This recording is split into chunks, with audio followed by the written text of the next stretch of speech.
Here we go. Joe, should a 17-year-old earning around $1,500 a month voluntarily contribute to super to get the co-contribution from the government? Yeah, so super is a beast all by itself. And yes, it could be beneficial. So there's a huge benefit, obviously, to starting early with superannuation.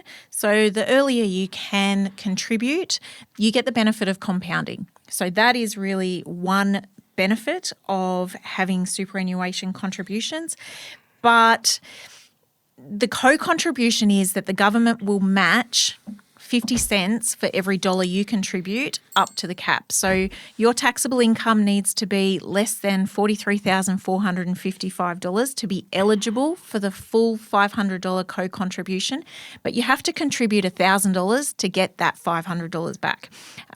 There is a gradual reduction. So between $43,455 and $58,445, it reduces. You also need to have at least 10% of your income coming from wages or business to be eligible for the co-contribution. So yes, if your income is under that threshold and you contribute $1,000, the government's going to give you $500. And for a 17-year-old, that's a handy little boost in the account. If you're able to do that for the next 5-6 years while you're building up, maybe you're studying, got a part-time job, then that's just really going to kickstart you in that whole superannuation lifetime journey. Yeah, I would not see any reason why Joe wouldn't be encouraged to do that. Meets all the work. That's all the criteria. To be honest, it's a great teaching point and a great habit. $100 a month, Joe, bam, into super. Guess what? 50% return. Exactly. And what are they going to do with it otherwise? Minecraft, Roblox. What are other Takeaway, things? food. My kids buy food. I don't even know what they go and buy. 17-year-olds play and all that stuff. So what do you reckon one simple way that parents, from your experience, can teach or talk to their kids about money without sounding too preachy? Right. Well, the secret thing is that your teenagers, they are, in their minds, they are adults. They are fully fledged adults and they are absolutely begging you to treat them like an adult. And so one really interesting way to perhaps loop them into that conversation is to almost reward them for the maturity that they have displayed with a sneak peek and insight into some of your finances. And that doesn't mean showing them your income and all your bills and all that, but it might mean calling them over to the laptop and saying, hey, do you want to have a look at this email I just got through, this insurance bill or this electricity bill? So a bit of exposure therapy. Yeah. Age appropriate. Yeah, just, hey, do you want to have a quick look at this one? Because I think it gives them a sense of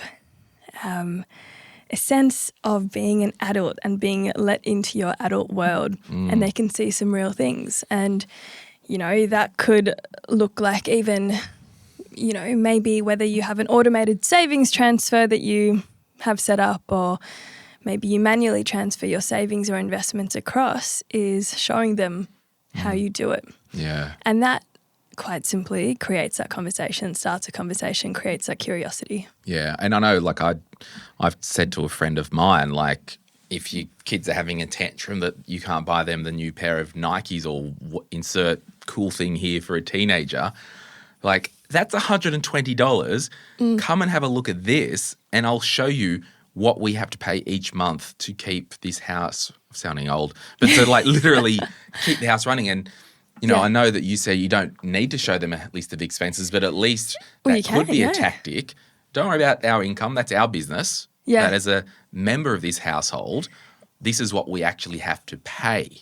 Exactly. And it's that interesting balance between giving them exposure to the real world without scaring them about the real world. And that is up to you as a parent and your judgment on where your child is at. And I think the really important thing to remember in all of this is it doesn't matter what you do or how you approach it, it's to keep a level of positivity into the conversation and optimism, even if it is, maybe it's you sharing stories on what not to do based on your personal experience. It's infusing a certain optimism into the conversation so that their association with the concept is positive.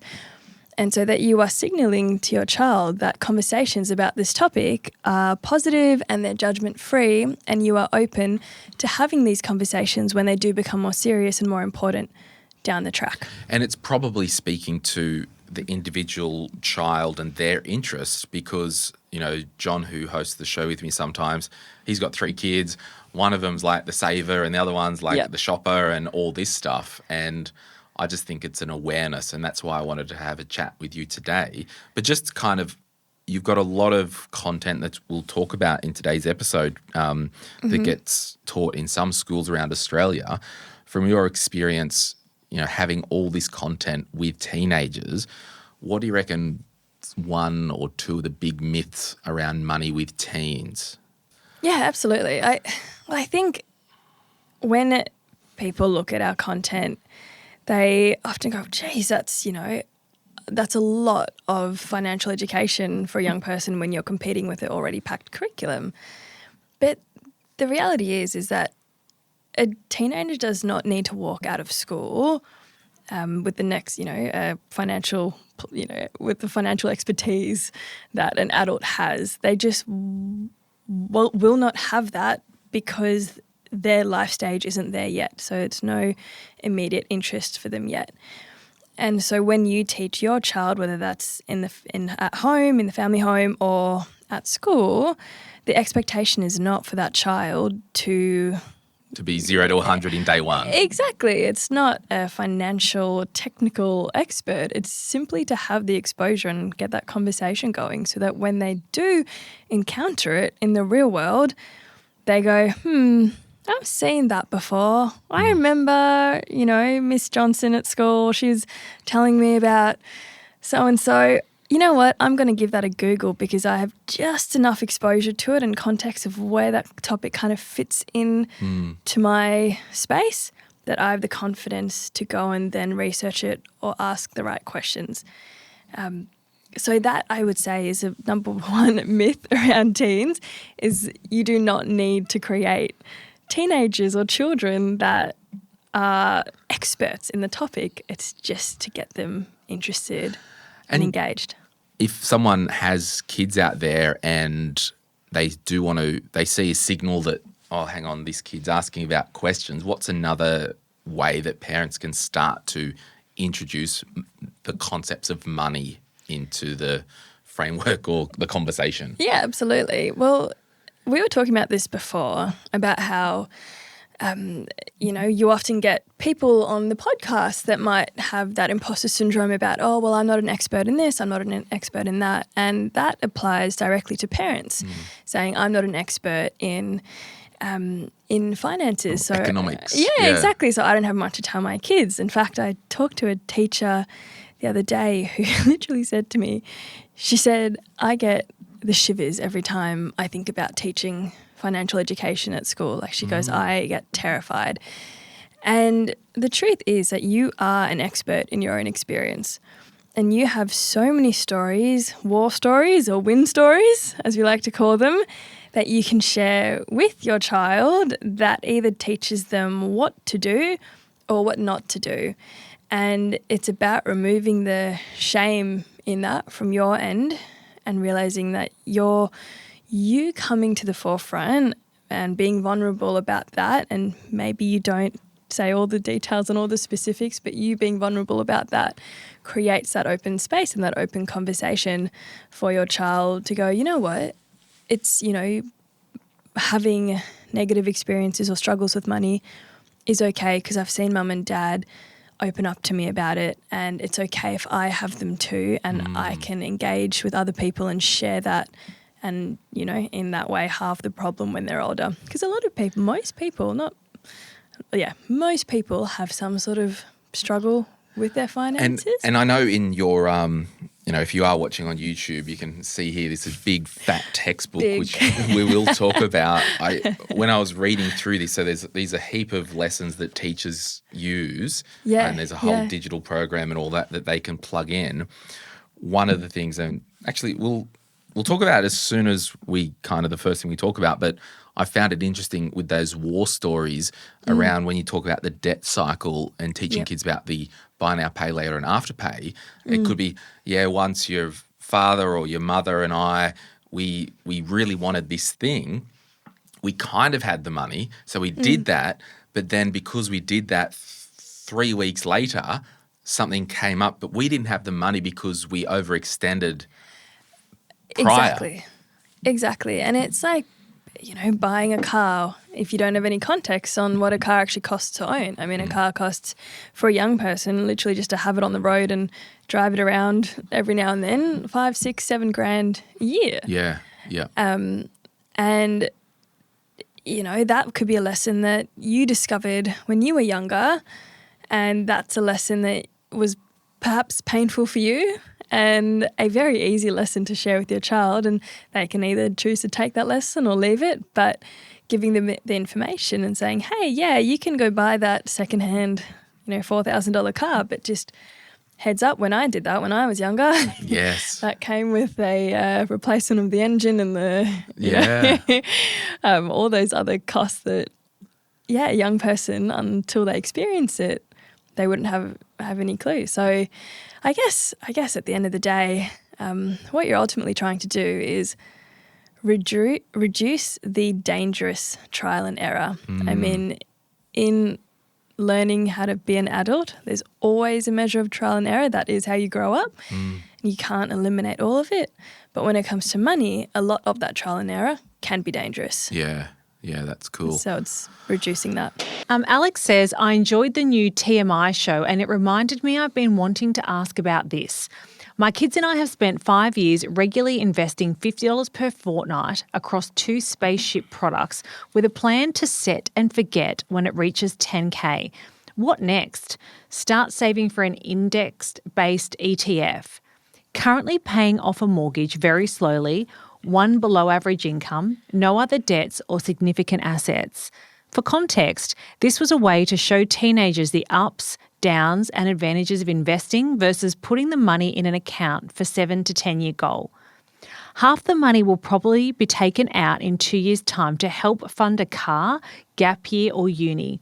The other half will probably go 3 years later for the same purpose. Yeah. What do you reckon about this? Well, I just want to say, currently paying off a mortgage very slowly on a below average income, no other debts or significant assets. The fact that you got a mortgage, roof over your head, you've got no other debts, and you are investing, congratulations. Or you are saving for the kids' future for fun, for the car and the gap year and all that. And congratulations on what you're teaching your teenagers, because it's not what you leave your kids, it's what you leave in them. Ooh, okay, Gandhi. I kind of wanted to talk about this one in a cheeky way, because I read this and I love you, Alex, please. We're making entertainment here. I can see you doing the right thing. I'll just talk about this and then we can talk about what next in terms of Spaceship or index-based ETFs. So she wants to show teenagers the ups and downs and advantages of investing versus putting the money in an account for a 7 to 10 year goal. Awesome. The problem is, in your next breath, you say the money will be taken out in 2 years' time. We don't really want money to be invested unless it's going to be there for more than 5 years. Yes. So maybe, again, obviously you're fine and you're doing everything you want, but you just need to understand that if you've got money going into this investment account, maybe you turn the lesson around if the market has shat itself in 2 years when you need the money. Say, hey, kiddies, can't buy the car yet because remember the investment that we're going into, it's down. We need to wait till it goes back up. So I may be showing them a bit of a strategy to say, okay, we're saving. I've spent 5 years roughly in 50. So they're almost. She's getting to 10 grand, $50 a fortnight. Maybe for the kids, and if you're using it as a tool to show, we have a bank account in your name, which we call short term. We'll call it car. Call it gap year or uni, call it whatever. And then the investing account is the 5+ account. So Yeah. you might be putting $20 a fortnight into the cash account and $30 a fortnight into the investment. Because you can just show them, hey, we're saving for this, but because it's short term, we're using cash. And because this stuff's going to be, probably in 5 years' time, we're going to invest that. What would you say the minimum amount of time is if someone was going to invest in shares? 5 to 7. Yeah, okay. Yeah. So they definitely need that second account. I think so. But also, knock yourself out. You might strike it lucky. The market could go to the moon over the next 2 years and you could do very well. But we know we ordinarily don't want to invest in growth assets for, how long would you say if someone was like, oh, I want to buy an investment property, might sell it in 2 years. Like, what are you saying to them? Yeah, so I would still say 5 to 7 as a minimum for property. Yeah, property. because it's a growth asset, right? Yeah. Because property doesn't always go up in value. Yeah, not to say people haven't done well in short term. That's right. But for everyone who's done well, there's a heap of people in the corner who've been screwed by growth assets. Yeah. So, look, I get that. So you want to aim for 10 grand.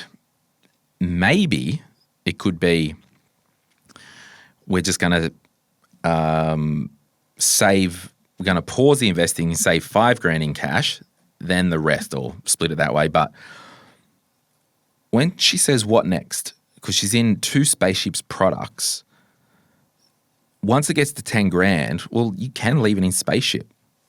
So Spaceship is an investment product that has a diversified portfolio skewed to growth, skewed to tech. It is a managed fund. I don't necessarily think you would need to move it from Spaceship to an index-based ETF, because now we're talking about investing styles and asset allocation. Why would somebody go to an indexed-based ETF over a Spaceship account? A Spaceship account, and I'll just pull it up, Spaceship, I think it's a Universe portfolio. Their whole shtick was, when they released it, their whole thing was invest in things going up in value, going to the moon, the rocket, so all the tech bro stuff. And they actually got fined because they were saying, we're picking the best tech products in the universe to invest in, but they got smacked on the wrist because they had index funds and they actually weren't individually picking. So there was a mismatch between the marketing. So the Spaceship fund, let's have a look here. Number of companies in the fund, 50 to 80. Minimum suggested hold time for the investment is 7 years. So their own product says, don't put money in unless you can leave it for at least 7 years. And this is the difference with terminology, Rach. I say it's a managed fund, but that just means it's not listed on the ASX. So a managed fund can be an index fund because it's the style within the shell. The managed fund is just the shell. Ah. So, and the strategy is a high growth investment strategy. And this is the Spaceship Voyager Universe. I assume this is the ordinary money, not the super one, but they're probably very similar. The primary objective is to provide long-term capital growth by investing in companies that satisfy our WWG methodology, whatever that is. The strategy is a high-growth investment strategy which invests in companies listed on Australian and international securities exchanges that are assessed by the portfolio manager to meet the fund's criteria for investment.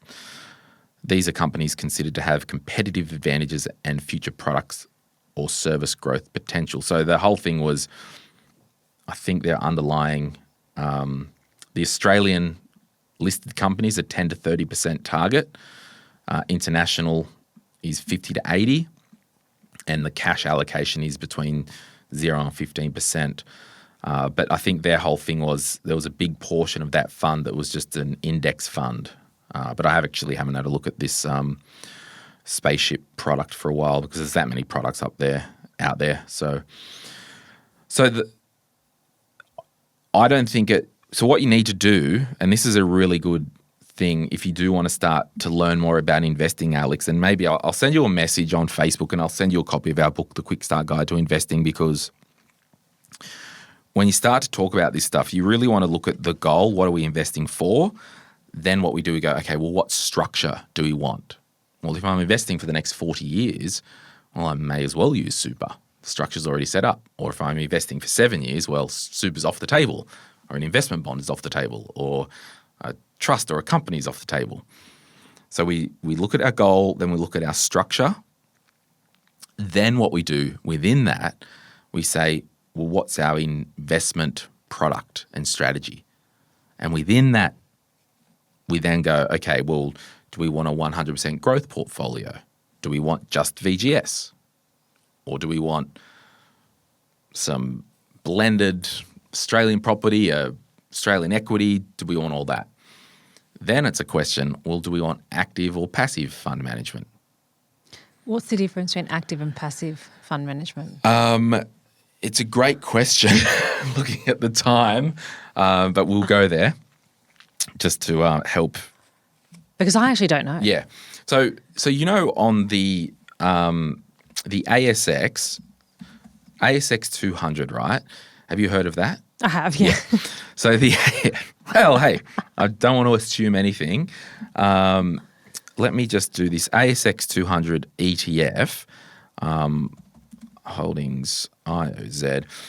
So the ASX 200 is effectively an index of the top 200 companies on the Australian Securities Exchange.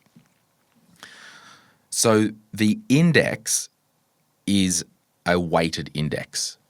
So if CBA has, I'll just tell you now, if CBA has 8% of that index, let me just see if I can have a look at the holdings here.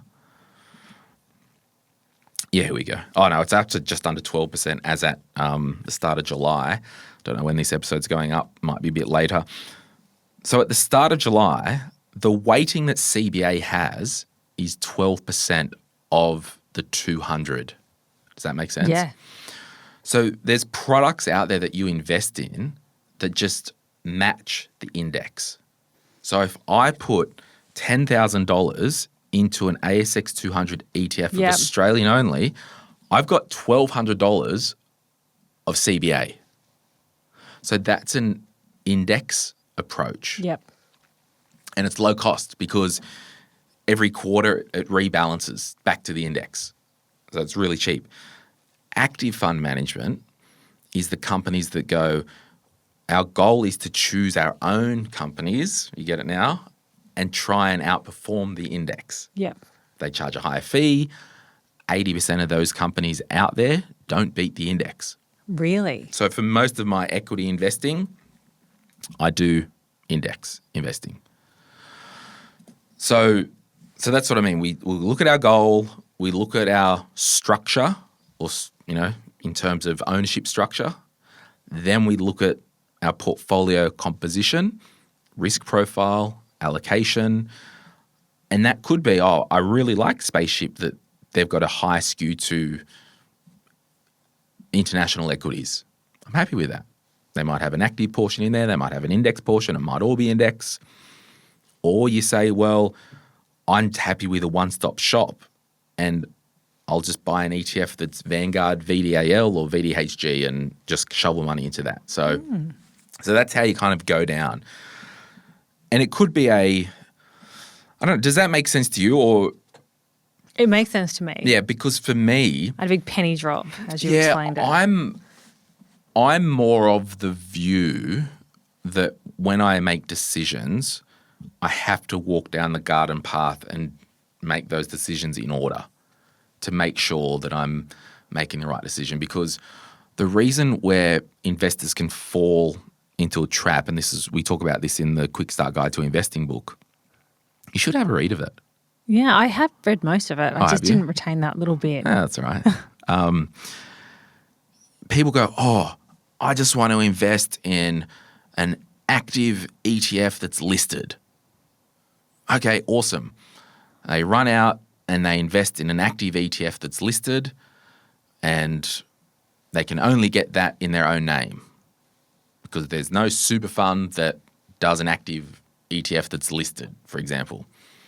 But if they do it the right way, we do the goals, the structures, then we do the investing. Okay, you really wanted that active ETF.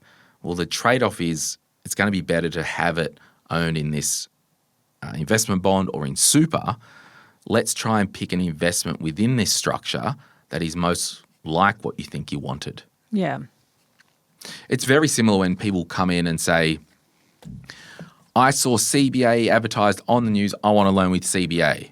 Yeah. And you're like, yeah, you can do that, but it might not be the most appropriate for you long term. So it always goes back to what are you trying to achieve, and let's walk down the garden path. Because as we're walking down the garden path, in mortgage broking land, CBA could be off the table on the second step. Yep. Because they say, well, CBA is probably pretty good. Yeah. They're rarely off the table. That's right. But it could be, I really want this lender here because I've seen them advertise at the footy. Well, you've told me you work casual 2 jobs. They can't ever be on the table for you. Yep. What's Crystal have to say there, Johnson? So, Crystal says, investing for younger kids via super. I'm 39 and been setting aside $100 a week for our 3-year-old since she was 1. Well done. I want to be able to gift her some money towards a house when she is 25, so I'll be past 60 by then. Because of my tax bracket, I haven't invested it yet and am just holding it in a high-interest savings account. I'm aware I'm still being hit by my marginal tax bracket by keeping it here. I want to utilise the carry-forward concessional contributions, but I'm in a state-based deferred tax super scheme, so that option is not available.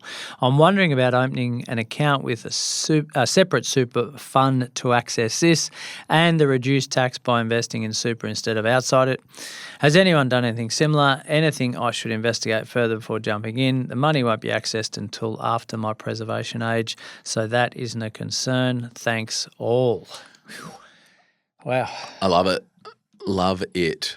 What's your view? I know you've got a little investment bond for the kids. Do you still add money to that or? Yes, monthly. Right, Yeah, okay. dollar cost averaging, I reckon. Yeah. Do your kids know that it's there for They them? do, yes. Because they And got as- one each, don't they? Yeah, one each. So as they've got older, and don't need to be too old, like I probably wasn't doing it at age 3, but probably 5, 6, well, starting school, I suppose, we're talking about what that is and what it's doing and what we're contributing and how that looks for them later on, yeah. So, yeah, I think it's a great concept because, like, you could say I'm putting it away for a kid but never give it to them. The concept of putting it away is a good thing, isn't it? Yeah, and most people will do that until they need a new lounge 3 years later. That's right. Yeah. I don't sort of vibe the whole do I set up a new super? Like it all seems effort for reward is probably I disagree with you on this. Okay. Crystal may have heard the series that I did, Investing for Kids. Okay. Crystal's in a really good sweet spot here because she's 39, so the money doesn't, in 20 years, the eldest is 3, the kid will be 23, right? Yeah. It's a really cool way to set up an investing account that's outside of your name because super isn't in your own name. Yeah. It's on a trust and you're a beneficiary. So superannuation falls out of your estate plan and it's not counted for, personal assets for various things. Yeah. Yeah. I'm just does it need to be does super need to be part of the conversation or can it just be an amount that's put aside after tax? The good thing about this is you can put money aside after tax and you're just using super as the investing account. So you don't have to set up an investing account and put a designation to a minor on trust and all this stuff. But wouldn't the bond do this? Wouldn't the bond do the same thing? It would, but in super, you will have a lower tax rate of 15%. So it is better than the bond. Because the bond's taxed at up to the highest company tax rate, 30%. after 10 years? Well, after 10 years, you can make withdrawals without capital gains tax. But if you did a 10-year investment in an investment bond and in super, you'll always be better in super. So the reason why we want to do this in Crystal's super, we'll call it 40. We set up a separate super fund, and you can just set up a growth option, 80-20 or something like that. You can put a lump sum in, either after tax, or I don't know if your work will allow you to salary sacrifice, but you could, either way, put money as a post-tax contribution into that fund. The cool thing is you set the child as a cis-dependent and a tax-dependent as the beneficiary. So if you died prematurely, that money goes to the child. Yeah. So it's theirs. You don't have to keep tax records year on year. You don't have to do anything. It's an awesome thing if you're having kids later in your 30s because you've got this super account. Now, the thing that you have to look out for is once you get online at age 67, and I think a lot of our listeners, because they're so good with their money and growing assets, won't get age pension in the first instance. Ideally. If the money's in your super fund, it's technically your asset for Centrelink. At age 67, if you were eligible for Centrelink benefit and there was money in there, you'd get caught by the gifting provisions. So it would be deemed as a gift. And you can only give away 30 grand over 5 years, no more than 10 grand a year. Now, that's not the end of the world if you got some other money. So you'd really want to make sure if you were, based on today's date, and in 20 years' time, it might be age 70, but you'd probably want to give that money away at age 62, for example. So you just need to work out how much you're putting in and what that amount's likely to be. Well, but that's it. Like at age 62 for you, the kid might be under 25 or whatever it is. You just transfer it then, or like it's not the end of the world. It's just one thing you have to think about. So if you're having kids early in this example, if Crystal was 29. Well, you wouldn't do super for it. Yeah. Only because she can access it at age 65. Yeah. So that or if she has a change of employment or ceases employment after age 60. Yeah. So the preservation age is the key to understand here. Yeah. I'm a fan of it. I think more and more my vibe has been, the more I did that episode on investing for kids, just build wealth yourself. And when they're old enough and you want to give them some money, give them some money. It's all good. I get it. Like people want to quarantine things just for the kid, but things could change. You just build wealth yourself. Yeah. And I like having 3 kids. I like to quarantine because they have visibility over it to know that, okay, their name's at the top of that. Yeah, and there is education. There are those things as well. And that's fine for a practical thing. You could just set up another account in your name and then just sell it and gift it to the kids. Yeah. But I get it. It's just such a complex, annoying thing, investing for kids. But if you're over 40 or 39 or whatever, this is the option that I would personally be taking. I can't use it for my niece and nephews because they're not cis-dependents of me, because they're not my children or financially dependent or a spousal partner. Yes. Okay. So I've got their investment bonds. Well, we'll be back. Better have a couple of your own. Sorry? Better have a couple of your own. I don't think it's going to happen, eh? Pretty old now. We'll be back right after this. Hey, it's Glenn here. Thank you so much for watching today's video. You made it to the end. Can I ask a favor? Can you hit that like button and maybe hit subscribe if you want to get notified when we release further videos just like this one, whether you watch the Money, Money, Money podcast or Retire Right. And remember, if you want to learn more about investing, I've got an investing book, The Quick Start Guide to Investing, and there's a link in the description to get your hands on a copy. Thank you so much. Bye.